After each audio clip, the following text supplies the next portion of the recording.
Assalamualaikum warahmatullahi wabarakatuh. Kembali lagi bersama saya Andi Muhammad Rahmat.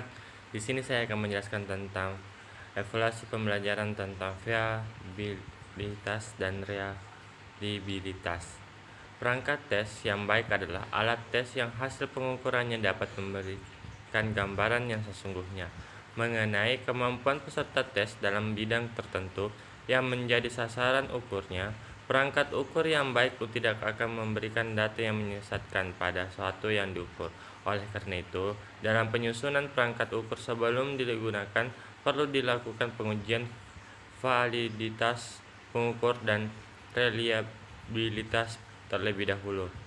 Validitas merupakan dukungan bukti dan teori terhadap penafsiran skor tes sesuai dengan tujuan penggunaan tes. Oleh karena itu, validitas merupakan fundament paling dasar dalam mengembangkan dan mengevaluasi suatu tes. Proses validasi meliputi pengumpulan bukti untuk menunjukkan dasar saintifik penafsiran skor seperti yang direncanakan. Dalam validitas, pengukuran dibagi menjadi 3 jenis, yaitu validitas isi atau content validity, validitas kriteria atau kriteria validity, dan validitas construct atau construct validity. Validity kriteria ini dibagi menjadi 2, yaitu validity prediktif dan validity konkuren. Validasi isi adalah validitas yang akan mengecek kecocokan di antara bukti-bukti tes yang dibuat dan di indikator materi dan tujuan pembelajaran yang telah ditetapkan. Butir tes dinyatakan valid jika butir-butir yang dibuat secara tepat dapat mengukur indikator. Sesuatu tes dikatakan memiliki validitas isi apabila butir-butir yang disusun sesuai dengan materi-materi pelajaran dan indikator yang telah ditetapkan. Validitas kriteria adalah kecocokan di antara prediktor dengan kriteria. Validitas kriteria ditunjukkan kepada baik atau tidak baiknya prediktor atau skor prediktor. Jika validitas kriteria baik, maka alat ukur prediktor dapat digunakan untuk berbagai keperluan sejenis. Jenis validitas kriteria yaitu validitas serentak, yakni kriteria terdapat pada saat yang sama dengan prediktor, dan validitas prediksi, yakni kriteria terdapat kemudian telah prediktor.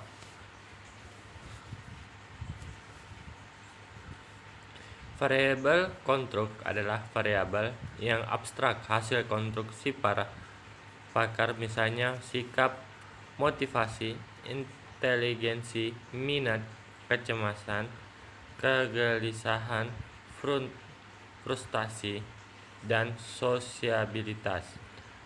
Validitas konstruk menunjukkan beberapa tempat pengukuran variabel itu terdapat maksud sesungguhnya dari variabel itu.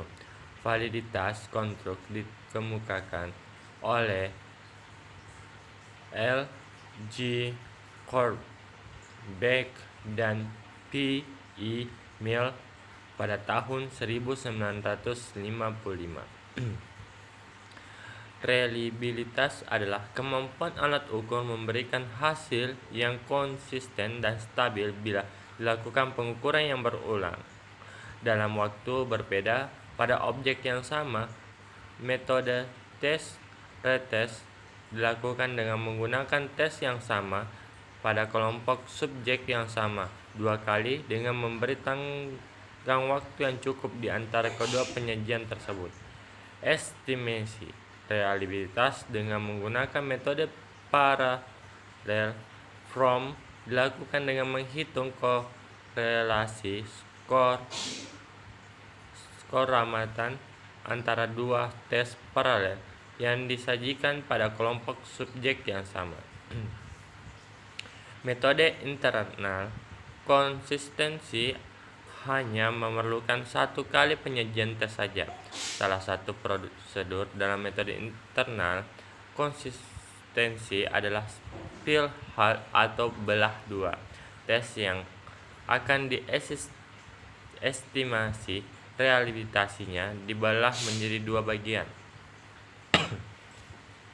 Apabila terdapat alasan kuat untuk menganggap belahan 1 dan 2 adalah paralel, maka estimasi reliabilitas keseluruhan tes X yaitu Pxx dapat dilakukan dengan formula Spearman-Brown pada koefisien korelasi antara skor pada belahan 1 dan 2.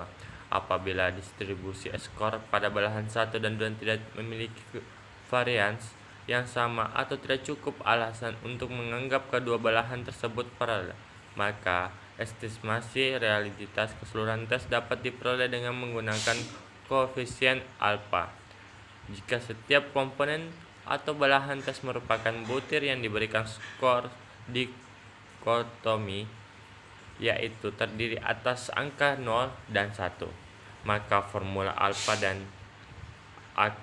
akan mengambil bentuk khusus sebagai formula Kuder-Richardson 20. Kuder dan Richardson merumuskan formula guna menghitung reliabilitas tes yang terdiri atas item dikotomi dengan menggunakan proporsi subjek yang mendapat skor 1. Rumus ini dikenal dengan nama formula Kuder-Richardson 21. Kegunaan lain dari formula Spearman-Brown yaitu dapat dipakai untuk memprediksi pengaruh penambahan dan pengurangan jumlah butir tes terhadap reliabilitas tes yang bersangkutan. Oke, mungkin itu yang sempat saya sampaikan. Lebih dan kurangnya mohon dimaafkan. Wabillahi taufiq wa hidayah. Wassalamualaikum warahmatullahi wabarakatuh.